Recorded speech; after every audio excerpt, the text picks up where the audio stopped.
কাছাকাছি আসতেই আমি হাত বাড়িয়ে টোটোটাকে দাঁড় করালাম। এই দাঁড়ান দাঁড়ান দাঁড়ান দাঁড়ান। টোটোওয়ালা টোটো থামিয়ে আমাদের দিকে তাকালো। এই ব্যাপার বাবুরা, এই দুর্যোগের মধ্যে কোথায় যাবেন আপনারা? আমরা কলকাতা থেকে আসছি, মোহনপুর গ্রামে যাব। মোহনপুরের নাম শুনেই টোটোওয়ালা অবাক হয়ে আমাদের দিকে তাকালো, তারপর বলল, এ কি কাণ্ড করেছেন বাবুরা? আপনারা মোহনপুর স্টেশনে নেমে ভুল করে বটতলার রাস্তা ধরে ফেলেছেন। এই রাস্তা তো মোহনপুর যায় না, এ হচ্ছে বটতলা গ্রামের দিক। মানে আমরা রাস্তা ভুল করেছি? তাহলে এখন আমরা মোহনপুর গ্রামে কি করে যাব? দেখুন বাবুরা, এখন রাত হয়ে গেছে, তারপরে যে হারে অনবরত বৃষ্টি পড়ছে, এই সময় কোনো গাড়ি আপনারা পাবেন না মোহনপুরে যাবার। তাহলে এখন আমাদের কি উপায় কাকা? তাহলে উপায় আর কি, এই বৃষ্টিতে তো আর রাস্তায় দাঁড়িয়ে থাকা যাবে না। আপনাদের আজ রাতটা এই বটতলা গ্রামেই কাটিয়ে দিতে হবে। মানে এই অচেনা গ্রামে আমরা রাত কাটাবো? এই গ্রামের একদম ভেতরের দিকে একটা পুরনো বাড়ি আছে, আপনাদের আজকের রাতটা ওখানেই মাথা গোজার ব্যবস্থা করতে হবে। ভাই, এই বৃষ্টিতে আর না করিস না, চল যেভাবেই হোক আজকের রাতটা কোনো রকমে কাটিয়ে দিই। তুহিনের কথায় আমরা রাজি হয়ে টোটোয় উঠে পড়লাম।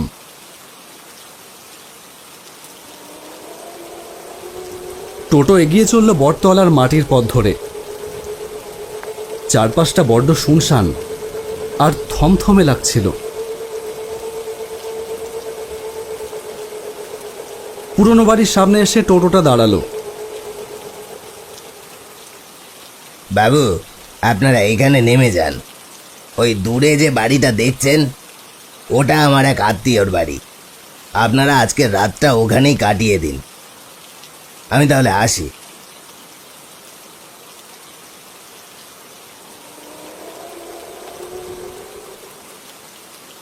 সঞ্জয় ফিসফিস করে বলল, ভাই কি হচ্ছে বলতো? এই তুই চুপ করবি? একেতে ভুল গ্রামে এসেছি, তার উপরে এই দুর্যোগ। এই রাতে একটা মাথা গোজার জায়গা পেয়েছিস, এই ভাগ্য।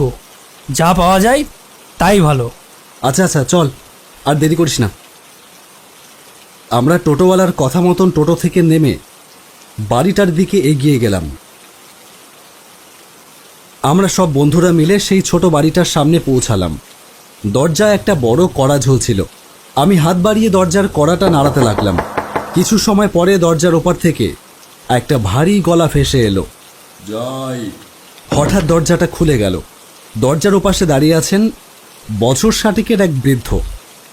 তিনি আমাদের দেখে জিজ্ঞেস করলেন, তোমরা কারা? জেঠু, আমাদের টোটোওয়ালা এখানে ছেড়ে দিয়ে গেল। আমরা মোহনপুর গ্রামে যাওয়ার বদলে ভুল করে বটতলা গ্রামে চলে এসেছি।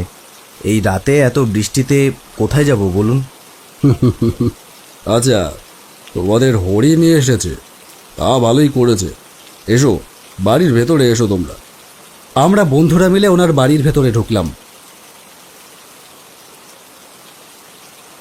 বাড়িটা ছোট হলেও বেশ পরিষ্কার পরিচ্ছন্ন আর গোছানো ছিল। আস্তে আস্তে রাত বাড়তে লাগলো। তুহিন পেটে হাত দিয়ে বলল, ভাই, তোদের খিদে পায়নি? সেই কখন দুপুরে খেয়েছি, আসার পথে তো কোনো খাবারের দোকানও দেখলাম না। সেটাই তো ভাবছি। দাঁড়া, আমি আর একবার কাকুকে বলে দেখি কিছু পাওয়া যায় নাকি। এমন সময় ঘরে ঢুকলেন একজন বয়স্ক ভদ্রমহিলা। ওনার হাতে 5টা থালা। ভদ্রমহিলা হেসে বললেন, জানি তোমরা সে কখন থেকে এসেছো, কিছুই তো খাওয়া হয়নি। তোমাদের জন্য রুটি আর বেগুন পোড়া বানিয়ে আনলাম, তোমরা খেয়ে নাও।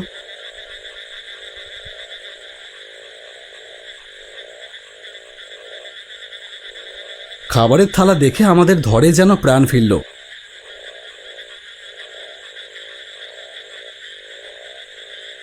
রাত আরও গভীর হলো, কিন্তু বটতলা গ্রামের পরিবেশটা কেমন যেন আরও অদ্ভুত আর থমথমে হয়ে উঠতে লাগলো।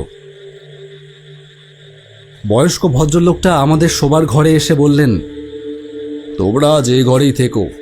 এই ঘরটা আমার মেয়ের ঘর। ও আজ বাড়িতে নেই, বান্ধবীর বিয়ে উপলক্ষে পাশের পাড়ায় গিয়েছে। আর কোনো কিছু দরকার হলে আমাকে ডেকো, আমি পাশের ঘরেই আছি। এই বলেই ভদ্রলোক চলে গেলেন।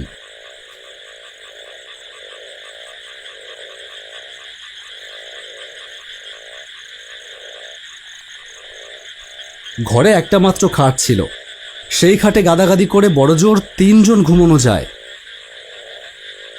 কোনো রকমে রাতটা কেটে গেলেই হয়। সারা দিনের এত ধকল আর ক্লান্তির পরে চোখটা যেন বুজে আসছিল। কখন যে ঘুমিয়ে পড়লাম টেরই পাইনি। হঠাৎ একটা শব্দে আমার ঘুম ভেঙে গেল। মনে হলো ঘরের সামনের জানলাটা দড়াম করে খুলে গেছে। ধরফড় করে উঠে জানলার দিকে তাকাতেই আমার হাত পা ঠান্ডা হয়ে গেল। জানলার ওপাশ থেকে একজোড়া আগুনের মতন লাল চোখ অন্ধকারের মধ্যে জ্বলজ্বল করছে, আর সেই চোখ দুটো যেন আমাদের দিকেই এক দৃষ্টিতে তাকিয়ে রয়েছে। আমি ভীষণ ভয় পেয়ে আটকে উঠলাম। "হাহ! কে কে ওখানে?" আমি কাঁপতে কাঁপতে আমার পাশে শুয়ে থাকা তুহিনকে ডাকলাম। তুহিন, হে তুহিন, দেখ না, জলদি ওঠ। মনে হচ্ছে বাইরে কিছু একটা গন্ডগোল হচ্ছে। ঠিক সেই মুহূর্তেই মনে হলো আমাদের এই বাড়িটার ঠিক বাইরে যেন হাজার হাজার মানুষের আর্তনাদ